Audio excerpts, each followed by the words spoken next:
मेरे प्यारे बच्चों, welcome back to my YouTube channel learning student. देखिए बच्चा, आज हम लेके आए हैं जो क्लास 10th के बच्चे हैं उनके लिए जो यूपी बोर्ड एग्ज़ाम देने वाले हैं। 2024 का जो है कि साइंस का प्रीवियस ईयर क्वेश्चन पेपर है, आप देख सकते हैं। और इसमें हिंदी और इंग्लिश दोनों वर्जन है, ठीक है। जिसको हिंदी में सुविधा है वो हिंदी पढ़ के कर सकता है, जिसको इंग्लिश में सुविधा है वो इंग्लिश करके पढ़ के कर सकता है, ठीक है। तो देखिए, इस पेपर को हम सॉल्यूशन के साथ अभी आप लोगों को सॉल्व करवाएंगे, तो कॉपी पेन लेकर के बैठिएगा और साथ ही साथ लिखते जाइएगा, ठीक है। तो चलिए देखते हैं। देखिए, खंड अ बहुविकल्पीय प्रश्न, ठीक है। 20 जो है कि वो बहुविकल्पीय MCQ क्वेश्चन है, ठीक है। तो देखिए, पहला क्वेश्चन क्या है हमारा। पहला क्वेश्चन है, किसी लेंस से वस्तु का प्रतिबिंब आभासी, सीधा और वस्तु से छोटा बनता है, ठीक है। क्या कह रहा है, किसी लेंस से वस्तु का प्रतिबिंब आभासी, सीधा और वस्तु से छोटा बनता है। तो किस लेंस से, अवतल लेंस से या उत्तल लेंस से, समतल लेंस से, या इनमें से कोई नहीं। तो इनमें से जो हमारा आंसर होगा वो ऑप्शन ए होगा, अवतल लेंस से, ठीक है। ऑप्शन ए हमारा सही होगा। अब उसके बाद देखिए दूसरा क्वेश्चन देखते हैं। देखिए दूसरा क्वेश्चन है हमारा, एक गोलीय दर्पण की वक्रता केंद्र तथा ध्रुव के बीच की दूरी 20 सेंटीमीटर है, ठीक। एक वक्रता केंद्र और ध्रुव के बीच की दूरी कितनी है, 20 सेंटीमीटर। तो दर्पण के ध्रुव से फोकस की दूरी क्या होगी, क्या होगी फोकस की दूरी, 5 सेमी, 10 सेमी, 15 सेमी, 20 सेमी। तो इनमें से जो हमारा आंसर होगा वो होगा ऑप्शन बी हमारा सही होगा, 10 सेमी, ठीक है। अब देखिए तीसरा क्वेश्चन हमारा क्या है। देखिए तीसरा क्वेश्चन है हमारा, प्रकाश की किस घटना के कारण आकाश नीला दिखाई पड़ता है, ठीक। आकाश में ऐसा क्या घटना होता है जिसके कारण कि आकाश नीला दिखाई पड़ता है। परावर्तन के कारण, अपवर्तन के कारण, विक्षेपण के कारण, प्रकीर्णन के कारण। तो इनमें से जो हमारा आंसर होगा वो होगा ऑप्शन डी, प्रकीर्णन के कारण, ठीक है। प्रकाश के किस घटना के कारण आकाश नीला दिखाई देता है, तो प्रकीर्णन के कारण। अब देखिए उसके बाद चौथा हमारा क्वेश्चन है, एक लेंस की क्षमता 2 डायोप्टर है, ठीक है। एक लेंस की क्षमता कितनी है, 2 डायोप्टर है। इसकी फोकस दूरी सेमी में कितनी होगी, 50, +50, -50 सेमी, +25 सेमी और -25 सेमी, ठीक। तो इनमें से हमारा आंसर क्या होगा। तो देखिए, अगर किसी लेंस की क्षमता 2 डायोप्टर है तो उसकी फोकस दूरी जो है वो होगा +50 सेमी, ऑप्शन ए हमारा सही होगा, ठीक। अब देखते हैं अगला क्वेश्चन। देखिए, फ्यूज तार को निम्नलिखित घरेलू विद्युत वितरण के किस तार के श्रेणी क्रम में जोड़ा जाता है। जो फ्यूज तार होता है घरेलू, उसको विद्युत वितरण के किस तार के श्रेणी में जोड़ा जाता है। भू स्पर्शक तार, उदासीन तार, जीवित तार और इनमें से कोई नहीं। तो फ्यूज तार को जो है कि ऑप्शन ए हमारा सही होगा, भू स्पर्शक तार में श्रेणी क्रम में जोड़ा जाता है, ठीक है।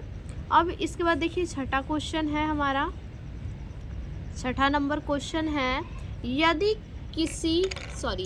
यदि शक्ति, कार्य तथा समय, क्या शक्ति, कार्य तथा समय के मात्रक क्रमशः x1, x2, x3 से प्रदर्शित किया जाए तो निम्नलिखित में कौन सा मंद सही होगा, ठीक। तो x1 को शक्ति बोला है, x2 को कार्य और x3 को समय। तो इनमें से कौन सा हमारा ऑप्शन सही होगा, x1 × x2 = x3, x1 × x3 = x2, x2 × x3 = x1, x1 × x2 × x3 = 1। तो इनमें से जो है कि कौन सा हमारा ऑप्शन सही होगा। तो इनमें से ऑप्शन बी हमारा सही होगा, ठीक। अब देखिए इसके बाद सातवां क्वेश्चन क्या हमारा, सातवां क्वेश्चन कह रहा है कि एक चालक में 10 एम्पियर की धारा प्रवाहित होती है। कितने एम्पियर की, 10 एम्पियर की। धारा प्रवाहित होती है, इसके संगत 2 सेकंड में प्रवाहित होने वाले आवेश की मात्रा कितनी होगी। ठीक, इसके संगत में जो है कि 2 सेकंड में प्रवाहित होने वाली आवेश की मात्रा पूछा है, कितना होगा। 10 कूलाम, 5 कूलाम, 20 कूलाम, 25 कूलाम। तो इनमें से कौन सा हमारा ऑप्शन सही होगा। तो इनमें से जो है कि ऑप्शन सी हमारा सही होगा, वो होगा 20 कूलाम। ठीक है, अब देखते हैं 8 नंबर क्वेश्चन। 8 नंबर क्वेश्चन है प्लास्टर ऑफ पेरिस का सूत्र है। ये देखिए, यह आपका उप भाग 2, यानी अब ये केमिस्ट्री से है। इससे पहले हमने फिजिक्स का किया, अब ये केमिस्ट्री का है। ठीक, तो देखिए प्लास्टर ऑफ पेरिस का सूत्र बताइए। CaSO4 into half H2O, CaSO4 into 2H2O, CaSO4 into H2O, CaSO4 into 5H2O। तो प्लास्टर ऑफ पेरिस का सूत्र क्या होगा।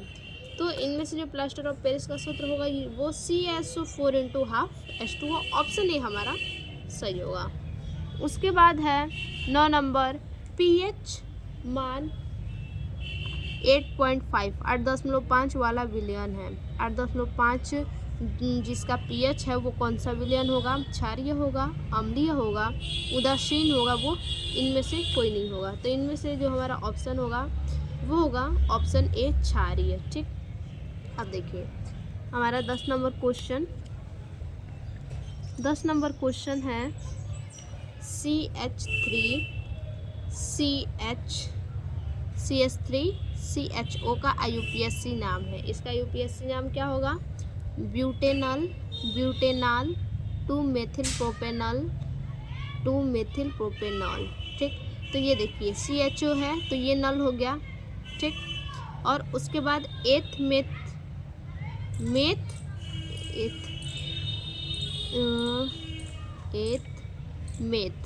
ठीक, तो मेथ के पास यहाँ दूसरे नंबर पे ये जुड़ा है तो 2 मेथिल। ठीक, 2 मेथिल प्रोपेनॉल। जिधर से चैन जुड़ा होगा उधर से काउंट करेंगे। ठीक, मेथ एथ, तो मेथ के पास जुड़ा है तो 2 मेथिल, अल ग्रुप से है तो प्रोपेनॉल। ठीक, तो ऑप्शन सी हमारा सही होगा। अब देखिए 11 नंबर क्वेश्चन हमारा क्या कह रहा है। 11 नंबर क्वेश्चन है हमारा, बाह्यतम कोश में 7 इलेक्ट्रॉनों वाला तत्व है। 7 इलेक्ट्रॉनों वाला तत्व, जिसके बाह्य कोश में 7 इलेक्ट्रॉन हो, वो कौन से तत्व होंगे। धातु, अधातु, उपधातु, निष्क्रिय गैस। तो इनमें से जो ऑप्शन होगा वो होगा अधातु। ठीक, जो बाह्यतम कोश में 7 इलेक्ट्रॉन बचते हैं वो हैं अधातु। अब देखिए 12 नंबर क्वेश्चन है, कैल्शियम नाइट्रेट का रासायनिक सूत्र है CaNO3 का होल ट्वाइस Ca3NO3 Ca2NO3। तो कैल्शियम नाइट्रेट का जो रासायनिक सूत्र होगा वो ऑप्शन बी हमारा सही है, CaNO3 का होल ट्वाइस। ठीक है, अब देखिए अगला क्वेश्चन है हमारा 13 नंबर, निम्नलिखित में से असंतृप्त हाइड्रोकार्बन है। इनमें से असंतृप्त हाइड्रोकार्बन कौन है, C2H2, CH4, C2H6, C3H8। तो इनमें से हमारा जो असंतृप्त हाइड्रोकार्बन होगा वो होगा C2H2, ऑप्शन ए हमारा सही होगा। ठीक, अब देखिए ये हमारा केमिस्ट्री से हो गया। अब उपभाग तीसरा है वो है बायो से। ठीक, तो देखिए पहला क्वेश्चन क्या है, रक्त दाब नापा जाता है स्फाइग्नो मैनोमीटर द्वारा, स्टेथोस्कोप द्वारा, माइक्रोस्कोप द्वारा, माइक्रोमीटर द्वारा। तो रक्त दाब जो नापा जाता है वो स्फाइग्नो मैनोमीटर द्वारा। ठीक, अब देखिए अगला क्वेश्चन है, निम्नलिखित में से कौन सा पादप हार्मोन है। ठीक, इन चारों में से कौन सा पादप हार्मोन है, थायरॉक्सिन, इंसुलिन, साइटोकाइनिन, एस्ट्रोजन। इनमें से कौन सा पादप हार्मोन है। तो ऑप्शन सी हमारा सही होगा, साइटोकाइनिन पादप हार्मोन से। ठीक, अब देखिए 16 नंबर, एक लिंगी पुष्प है। इनमें से एक लिंगी पुष्प कौन सा है, गुड़हल, पपीता, सरसों, गुलाब। तो एक लिंगी पुष्प है जो हमारा वो होगा पपीता। ठीक, ऑप्शन बी हमारा सही होगा। उसके बाद अगला क्वेश्चन है पुनर्जनन का उदाहरण है। पुनर्जनन का उदाहरण इनमें से कौन सा है? Hydra, biofilm, amoeba, planaria. तो इनमें से जो पुनर्जनन का उदाहरण है वो है हाइड्रा। ऑप्शन ए हमारा सही है। ठीक, अगला क्वेश्चन है 18 नंबर, ओजोन परत का क्षरण निम्न में से किसके कारण होता है? ओजोन परत का क्षरण किसके कारण होता है? ऑक्सीजन के कारण, वाष्प के कारण, सल्फर डाइऑक्साइड के कारण, क्लोरोफ्लोरोकार्बन के कारण। ठीक, तो ओजोन परत का जो क्षरण है वो क्लोरोफ्लोरोकार्बन के द्वारा होता है। ऑप्शन डी हमारा सही होगा। प्राकृतिक पारितंत्र है। प्राकृतिक पारितंत्र इनमें से कौन सा है? गमले, जल जीवाश्म, जीवशाला, खेत, वन। तो इनमें से जो पारितंत्र है प्राकृतिक पारितंत्र वो है ऑप्शन डी वन। ठीक, ऑप्शन डी वन सही है। 20 नंबर ऑप्शनली आखिरी क्वेश्चन क्या कह रहा है? आहार श्रृंखला में उत्पादक होते हैं। कौन से उत्पादक? चूहा, बिल्ली, खरगोश, हरे पौधे एवं नीलहरित शैवाल। तो आहार श्रृंखला में जो उत्पादक होते हैं वो ऑप्शन डी हमारा सही है, हरे पौधे एवं नीलहरित शैवाल। ठीक है, ये तो हमारा ऑप्शनली क्वेश्चन खत्म हुआ बच्चा। अब देखिए खंड व वर्णात्मक प्रश्न उपभाग संख्या 1 क्या कह रहा है? देखिए कह रहा है कि दृष्टि दोष किसे कहते हैं? ठीक, बताना है कि दृष्टि दोष किसे कहते हैं। PQR 3 व्यक्तियों में दृष्टि दोष के निवारण में प्रयुक्त लेंसों के नाम लिखिए। यदि P केवल निकट की वस्तु को स्पष्ट देख पाता है परंतु दूर की वस्तु को नहीं। Q केवल दूर की, देखिए यहाँ क्या दिया है? P केवल निकट की वस्तु को देख पाता है, तो यानी उसको कौन सा दोष है? निकट दृष्टि दोष है। ठीक, उसको निकट दृष्टि दोष है क्योंकि निकट की वस्तु साफ दिख रही है उसे। और इसमें Q केवल दूर की वस्तु को देख पाता है, दूर की वस्तु को देख रहा है इसलिए इसमें दूर दृष्टि दोष है, परंतु निकट की वस्तु को नहीं। तो इसमें निवारण इसका भी बताना है। ठीक है, उसके बाद है R, न तो दूर की वस्तु को और न ही निकट की वस्तु को स्पष्ट देख सकता है, तो इसे कौन सा दृष्टि दोष है? ठीक, तो चलिए इसको देखते हैं। देखिए इस प्रकार से हेडिंग डाल लेंगे। ठीक है, और दृष्टि दोष सबसे पहले पूछा है तो लिखिएगा जिसमें दूर अथवा पास की वस्तुएं नहीं दिखाई देती हैं या फिर दोनों वस्तुएं नहीं दिखाई देती हैं, दूर की भी और पास की भी, उसी को हम क्या कहते हैं? दृष्टि दोष कहते हैं। ठीक है, देखिए P को निकट दृष्टि दोष है। ठीक, क्योंकि निकट की वस्तु साफ दिख रही है। हमने क्वेश्चन में अभी पढ़ा कि क्या है? P को निकट की वस्तु स्पष्ट दिख रही है। तो देखिए P को निकट दृष्टि दोष है इसलिए उसे अवतल लेंस का चश्मा चाहिए। इसके निवारण के लिए क्या चाहिए? अवतल लेंस का चश्मा चाहिए। अब वही दूसरा देखिए Q को, देखिए अभी हमने क्वेश्चन में पढ़ा कि Q को क्या है? दूर की स्पष्ट दिख रही है इसलिए उसे क्या है? दूर दृष्टि दोष है इसलिए उसे उत्तल लेंस का चश्मा चाहिए। इसके निवारण के लिए क्या चाहिए? उत्तल लेंस का चश्मा। अब देखिए तीसरा R को द्विनेत्री दृष्टि दोष है। क्या है? द्विनेत्री, यानी दूर की भी नहीं दिख रही है और पास की भी नहीं दिख रही है, तो उसे द्विनेत्री दोष है और इसके निवारण के लिए द्विफोकल लेंस का उपयोग किया जाता है। ठीक है, अब देखिए दूसरा क्वेश्चन। देखिए दूसरा क्वेश्चन क्या है? जल तथा कांच में प्रकाश की चाल क्रमशः इतना से इतना मीटर प्रति सेकंड है तथा 2.0 × 10⁸ मीटर सेकंड है। ठीक, यानी जल में इतना है और क्या है? कांच में इतना है। निम्नलिखित अपवर्तनांक की गणना कीजिए। क्या बताना है? अपवर्तनांक बताना है कि पानी के सापेक्ष कांच का अपवर्तनांक क्या होगा और वायु के सापेक्ष कांच का अपवर्तनांक क्या होगा। अब देखिए सबसे पहले लिखेंगे पानी में प्रकाश की चाल C1 = 2.25 गुणे 10 के पावर 8 मीटर प्रति सेकेंड। उसके बाद कांच में प्रकाश की चाल यानी C2 इक्वल टू 2.0 गुणे 10 के पावर 8 मीटर प्रति सेकेंड। अब क्या करेंगे, पानी के सापेक्ष पूछा है, देखेंगे पानी के सापेक्ष कांच का अपवर्तनांक। अपवर्तनांक के लिए n इक्वल टू C1/C2 ये फॉर्मूला है, ठीक। इस फॉर्मूले पे रखेंगे। C1 क्या है 2.25 गुणे 10 के पावर 8 यहाँ लिख दिया।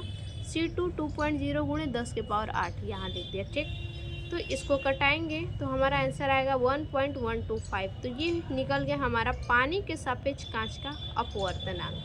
अब इसके बाद क्या पूछा है आपसे, दूसरा क्वेश्चन बोला है कि वायु के सापेक्ष कांच का अपवर्तनांक।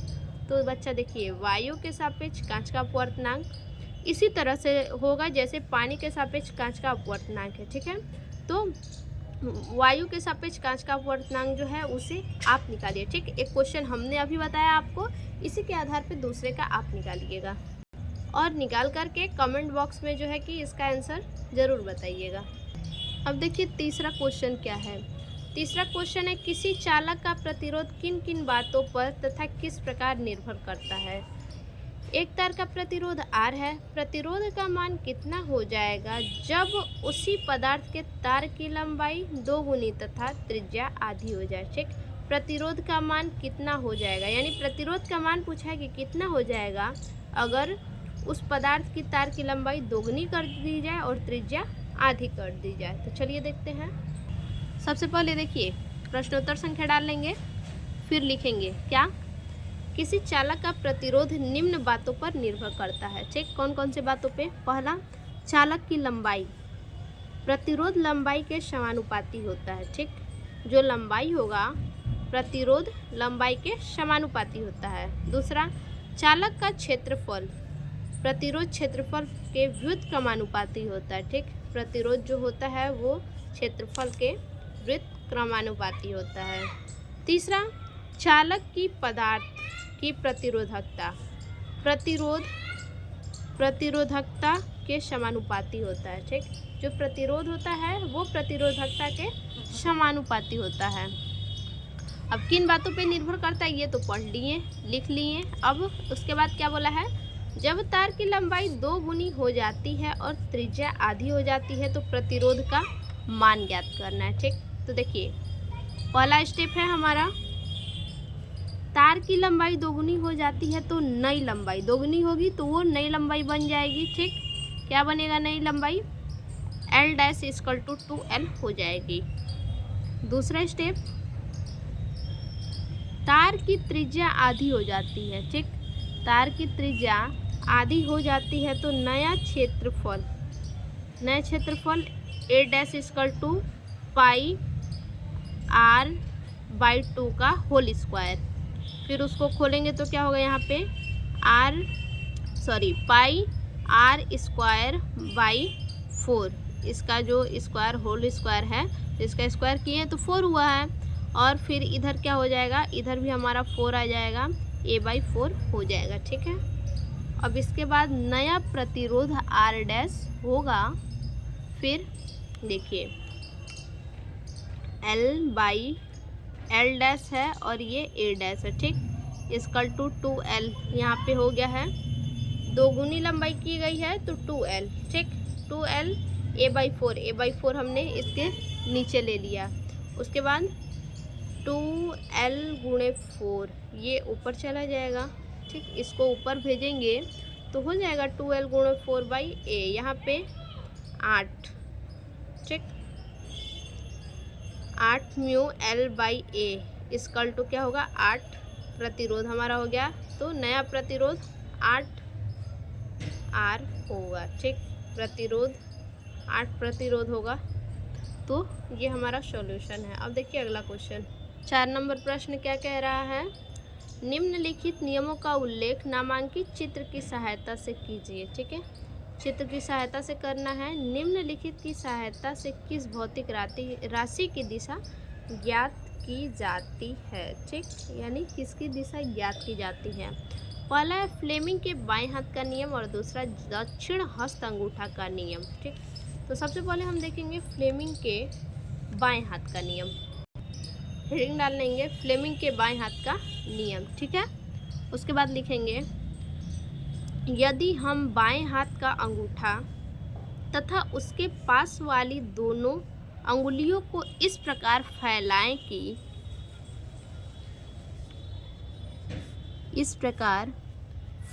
कि तीनों परस्पर लंबवत हो। क्या हो? तीनों अंगुली क्या हो? परस्पर लंबवत हो। यानी कि देखिए इस प्रकार से, ठीक है, इस प्रकार से लंबवत हो। तब यदि अंगूठे के पास वाली अंगुली तर्जनी, अंगूठे के पास वाली अंगुली यानी तर्जनी चुंबकीय क्षेत्र की दिशा तथा दूसरी अंगुली माध्यमा विद्युत धारा की दिशा हो तो अंगूठा चालक पर लगने वाले बल की दिशा को प्रदर्शित करेगा, ठीक। यानी इस प्रकार से आपको फिगर बनाना है।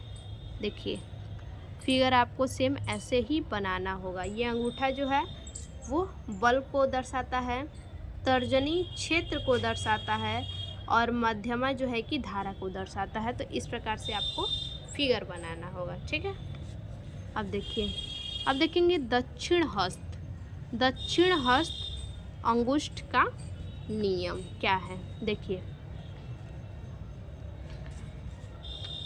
हेडिंग बना लेंगे। उसके बाद लिखेंगे यदि हम अपने दाहिने हाथ में, किस हाथ में? दाहिने हाथ में विद्युत धारावाही चालक को इस प्रकार पकड़े हुए हैं। विद्युत धारावाही चालक को किस प्रकार से पकड़े हुए हैं? इस प्रकार पकड़े हुए हैं कि हमारा अंगूठा विद्युत धारा की दिशा की ओर संकेत करता है। अंगूठा कहाँ संकेत करता है? विद्युत धारा की दिशा की ओर अंगूठा संकेत करता है। तो हमारी उंगलियां चालक के चारों ओर चुंबकीय क्षेत्र की, हमारी उंगलियां जो है कि चालक के चारों ओर चुंबकीय क्षेत्र की क्षेत्र रेखाओं की दिशा में लिपटी होगी, ठीक। चुंबकीय जो क्षेत्र है उसी क्षेत्र की रेखाओं की दिशा में लिपटी होगी अंगुलियां, ठीक है। इसे मैक्सवेल कार्क स्क्रू का नियम भी कहते हैं, ठीक। तो इसका भी फिगर देख लेते हैं। फिगर में यही दिखाएगा जो चुंबकीय क्षेत्र की क्षेत्र रेखाएं की दिशा में लिपटी होंगी, ठीक। देखिए ये है हमारा फिगर, ठीक। देखिए पूरा लिपटा हुआ है उंगली से और ये हमारा क्षेत्र दिखा रहा है ऊपर से, ठीक। तो आपको जो है कि फिगर बनाना ही पड़ेगा, ठीक है। चौथा क्वेश्चन हो गया। इसमें देखिए अथवा करके दिया है क्या, एक घर में मुख्य स्रोत से 3 तार, कौन कौन से तार? ए, बी तथा सी निकले हुए हैं। 3 तार निकले हुए हैं मुख्य स्रोत से एक घर से। इनमें प्रत्येक तार का नाम, कार्य तथा उनके आवरण का रंग क्या होता है, इसको बताना है। देखिए या तो आप चौथा कीजिए या तो अथवा करके ये वाला क्वेश्चन कीजिए, ठीक। तो हमने चौथा बता दिया, इसको हम नहीं करेंगे, लेकिन इसको आप खुद से खोज के कीजिएगा। हो सकता है आपके एग्ज़ाम में ये क्वेश्चन आ जाए। अब देखिए अगला क्वेश्चन है भाग 2, ठीक। अब ये केमिस्ट्री से है। क्या कह रहा है? एथेनॉल के 2 रासायनिक गुणों के रासायनिक समीकरण लिखिए। एथेनॉल के, ठीक। एथेनॉल के 2 रासायनिक समीकरण लिखना है और दूसरा एसिटिक अम्ल के 2 रासायनिक गुणों के रासायनिक समीकरण लिखिए। एथेनॉल के 2 रासायनिक समीकरण और दूसरा एसिटिक अम्ल के 2 रासायनिक समीकरण। देखिए इस तरह से हेडिंग डालेंगे, ठीक है। लिखेंगे एथेनॉल के 2 रासायनिक समीकरण, ठीक है। एथेनॉल के 2 रासायनिक समीकरण। अब देखिए ये हमारा क्या है? एथेनॉल है, ठीक। एथेनॉल है, O2 से अभिक्रिया करवा रहे हैं तो हमारा क्या प्राप्त हो रहा है? C2H4O acetaldehyde. ये क्या है? C2H4O, ये हमारा एसिटल्डिहाइड है। यहाँ पे देखिए C2H5 है तो हम H4 लेंगे तो एक हाइड्रोजन निकलेगा इसमें से और एक हाइड्रोजन ये, तो 2H हो गया। तो H2O एक ये हो गया तो O ये, ठीक। तो क्या हो गया हमारा? ये बनता है एसिटल्डिहाइड, ठीक है। दूसरा है C2H5OH, ये हमारा एथेनॉल है। अब एथेनॉल में जो है कि किसकी अभिक्रिया करवाएंगे हम? एथेनॉल में एसिड की अभिक्रिया एसिटिक नहीं, ये हमारा है एसिटल्डिहाइड। एथेनॉल में एसिटल्डिहाइड, एथेनॉल में एसिटल्डिहाइड को अभिक्रिया करवाएंगे तो क्या हमारा प्राप्त हो रहा है C4H8O2। ये क्या है हमारा एथिल एसीटेट है, ये हमारा है एथिल एसीटेट हमें प्राप्त हो रहा है। यहाँ पे देखिए C4 C2 ये यानी C4, 5 हाइड्रोजन यहाँ 4 हाइड्रोजन यहाँ, 5 4 9 हो गया। तो यहाँ H8 यानी 1 हाइड्रोजन यहाँ बच गया और 1 हाइड्रोजन ये, ठीक। तो 2 हाइड्रोजन ये हो गया और 2 ऑक्सीजन ये, 1 ऑक्सीजन ये, 3 हो गया, ठीक। तो देखिए यहाँ पे C4H8O2 हो गया और यहाँ पे H2O, ठीक है।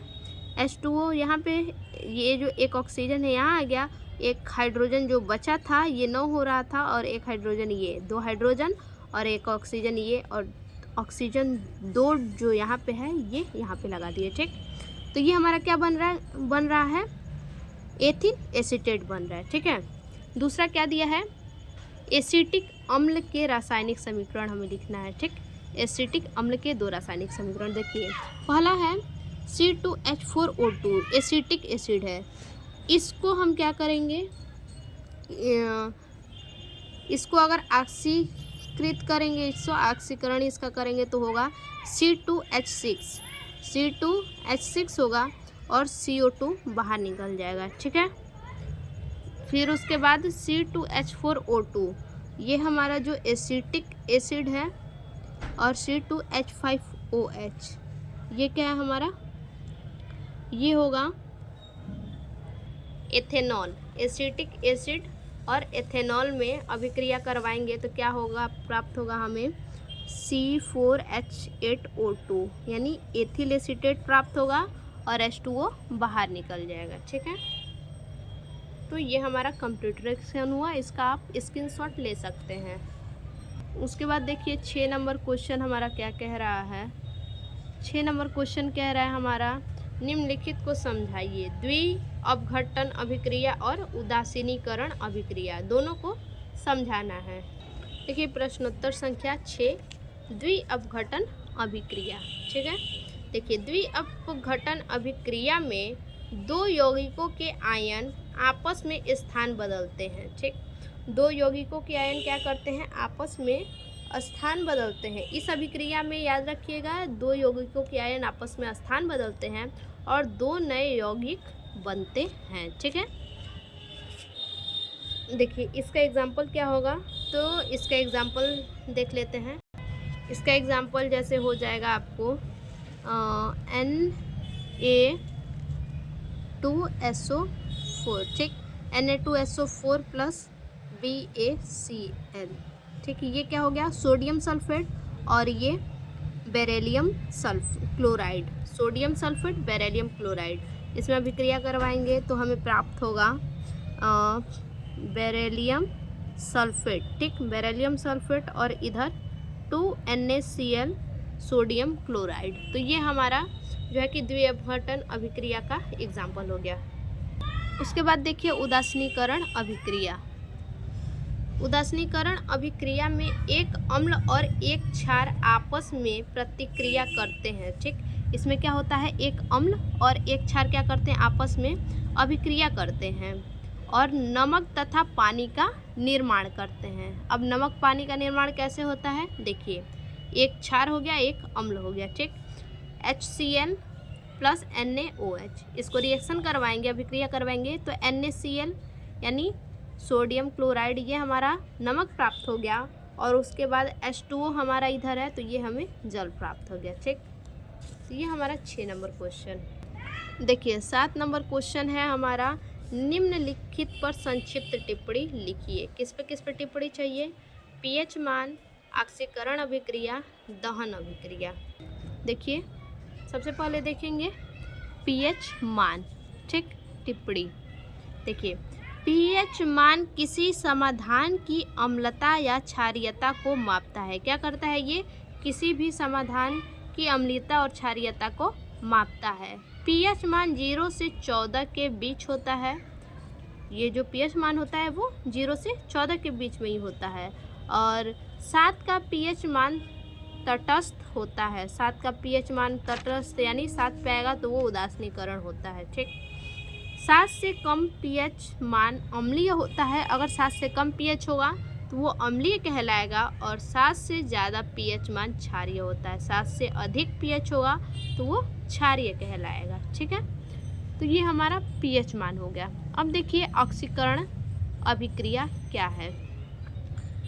इसमें इलेक्ट्रॉन एक इकाई से दूसरी इकाई में जाते हैं। ठीक, इसमें क्या होता है, ऑक्सीकरण अभिक्रिया में जो इलेक्ट्रॉन होते हैं वो एक इकाई से दूसरी इकाई में जाते हैं। ठीक है, इसमें परमाणुओं या आयनों में इलेक्ट्रॉनों की कुल संख्या में बदलाव होता है। इसमें क्या होता है, इसमें परमाणुओं या आयनों में, या तो परमाणु में या तो आयन में इलेक्ट्रॉनों की कुल संख्या में बदलाव होता है। ऑक्सीकरण अभिक्रिया ऊर्जा मुक्त कर सकती है। जो ऑक्सीकरण अभिक्रिया होती है वो ऊर्जा मुक्त कर सकती है।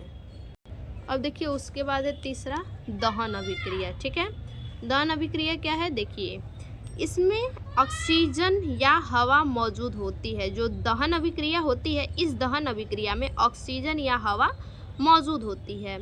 इस अभिक्रिया में ऑक्सीजन ईंधन के साथ मिलकर, इस अभिक्रिया में क्या होता है, जो ऑक्सीजन होता है वो ईंधन के साथ मिलकर CO2 और पानी बनाती है।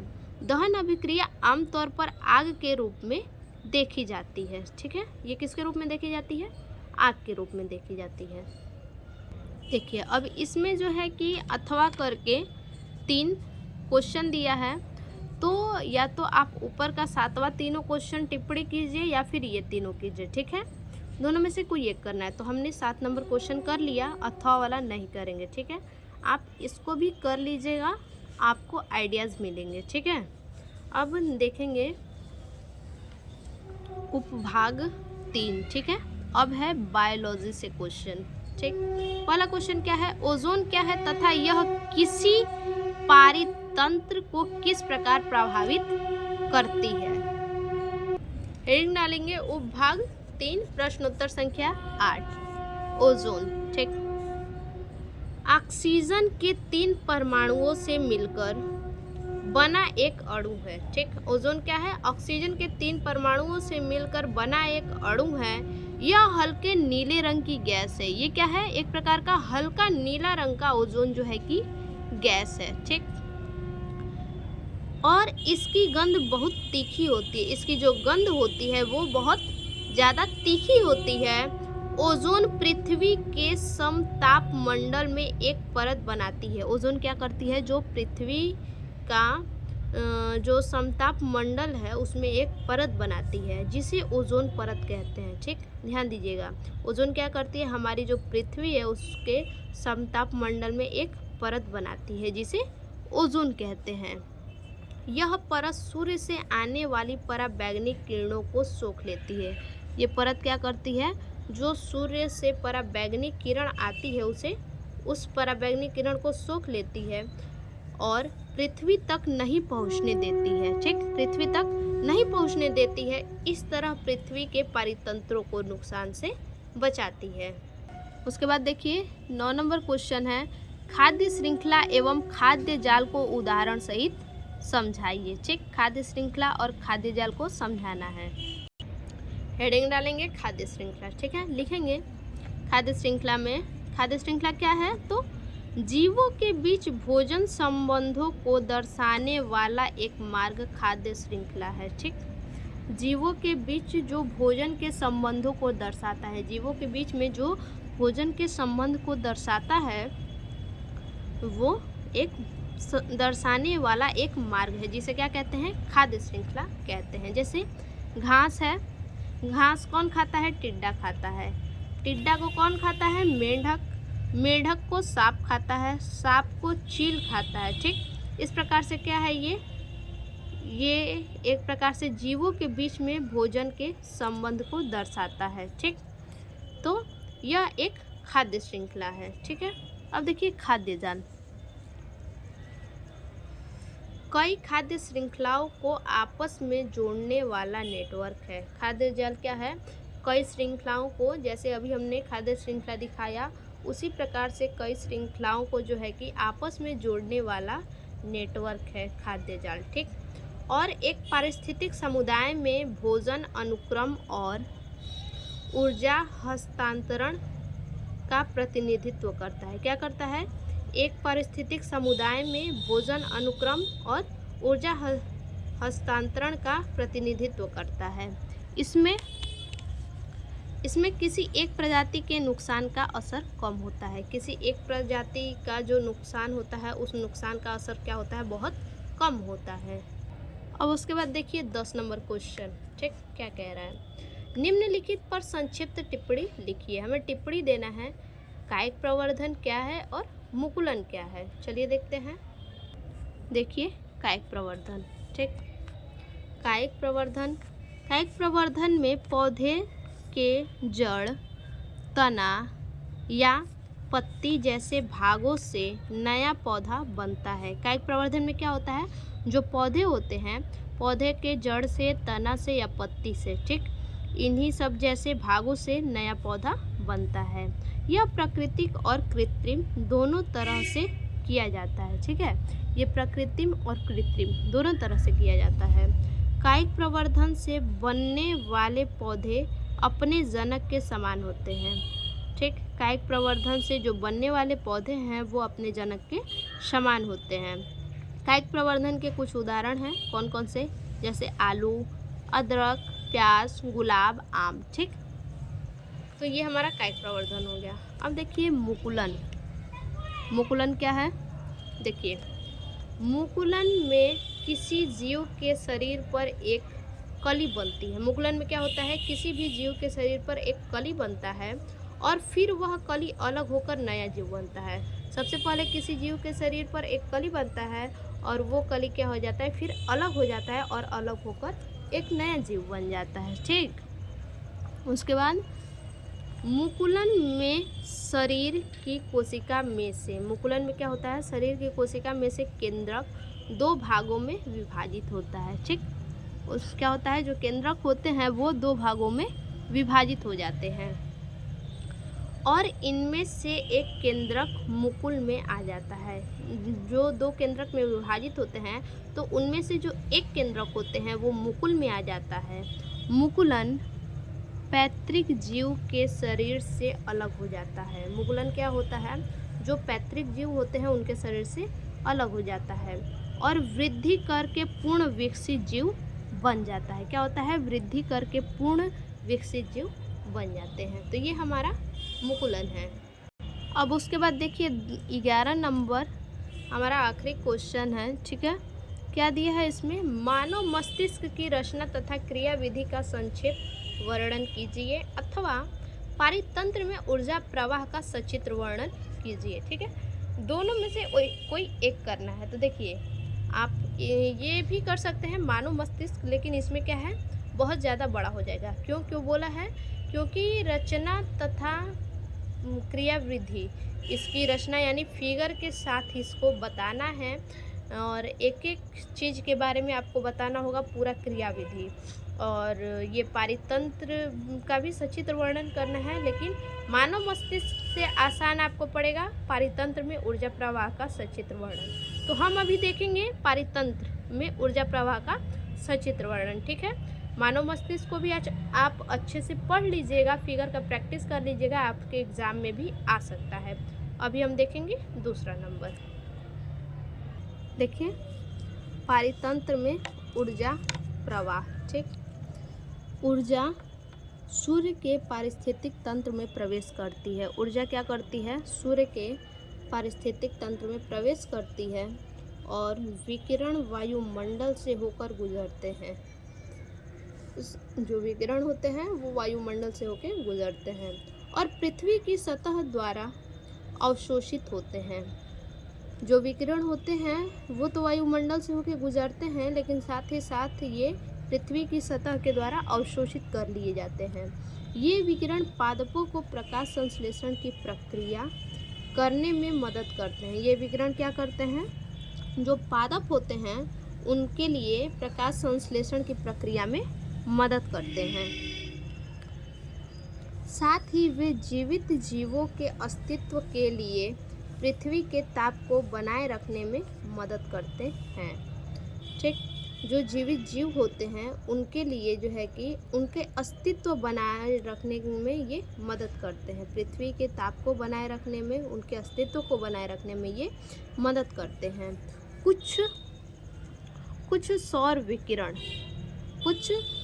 विकिरण पृथ्वी की सतह से परावर्तित होते हैं। जो सौर विकिरण होते हैं, सूरज के जो रोशनी होते हैं, वो क्या होते हैं कि पृथ्वी की सतह से परावर्तित होते हैं। प्रकाश संश्लेषण के दौरान हरे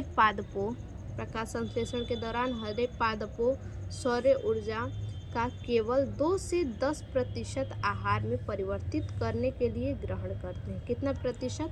2 से 10%। ठीक है, 2 से 10% जो है कि हरे पादपों सौर ऊर्जा में जो है कि आहार में परिवर्तित करते हैं। प्रकाश संश्लेषण के दौरान, जब प्रकाश संश्लेषण होता है उसके दौरान पादपों द्वारा जिस दर पर जैव मात्रा का उत्पादन किया जाता है, पादप के द्वारा जो जैव मात्रा का उत्पादन किया जाता है जिस दर पे, उसे सकल प्राथमिक उत्पाद कहा जाता है। जब इन हरे पादपों को शाकाहारी द्वारा खाया जाता है, जो हरे पादप हैं उनको शाकाहारी द्वारा जब खाया जाता है तो उत्पादकों से संग्रहित ऊर्जा का केवल 10% शाकाहारी को स्थानांतरित होता है। कितना होता है? केवल 10% शाकाहारी को स्थानांतरित होता है। इस ऊर्जा का शेष 90% से जो 90% होता है वो पादपों द्वारा श्वसन, विकास और जनन जैसे क्रियाओं के लिए उपयोग किया जाता है। ठीक, तो ये है हमारा परितंत्र में ऊर्जा प्रवाह। देखिए, ठीक है, ये सूर्य है, सूर्य से ऊष्मा निकलता है और प्रथम पोषण किसको जाता है? हरे पौधे को। ठीक, किरण आरेख भी आपको खींचना है तो यहाँ पौधा बनाना होगा आपको। ठीक है, यहाँ पे पौधा बनाना होगा, हरे पादप को प्रथम पोषण जाता है। अब यहाँ से जो ऊष्मा निकलता है और दूसरी तरफ जो है कि द्वितीय पोषण क्या है? प्रथम उपभोक्ता। प्रथम उपभोक्ता में आ जाएगा आपको शाकाहारी। ठीक, यानी केंचुआ। ठीक, केंचुआ आ जाएगा। उसके बाद यहाँ से ऊष्मा निकलेगा, फिर दूसरी तरफ कहाँ जाएगा? तीसरा पोषण क्या होगा? द्वितीय उपभोक्ता। ठीक, द्वितीय उपभोक्ता में क्या होगा? मांसाहारी होगा। ठीक, मांसाहारी हो जाएगा। उसके बाद यहाँ से ऊष्मा निकलेगा और इधर चौथा पोषण जो जाएगा वो तीसरे उपभोक्ता को सर्वोपरि मांसाहारी। ठीक, सर्वोपरि मांसाहारी यानी मुर्गा हो जाएगा उसमें। ठीक है, तो इस प्रकार से आपको फिगर यहाँ बनाना पड़ेगा बच्चा, आप फिगर बना दीजिएगा। ठीक, तो ये हमारा कंप्लीट हुआ। तो फिर से मिलते हैं ऐसे एक और नए वीडियो के साथ, तब तक के लिए धन्यवाद।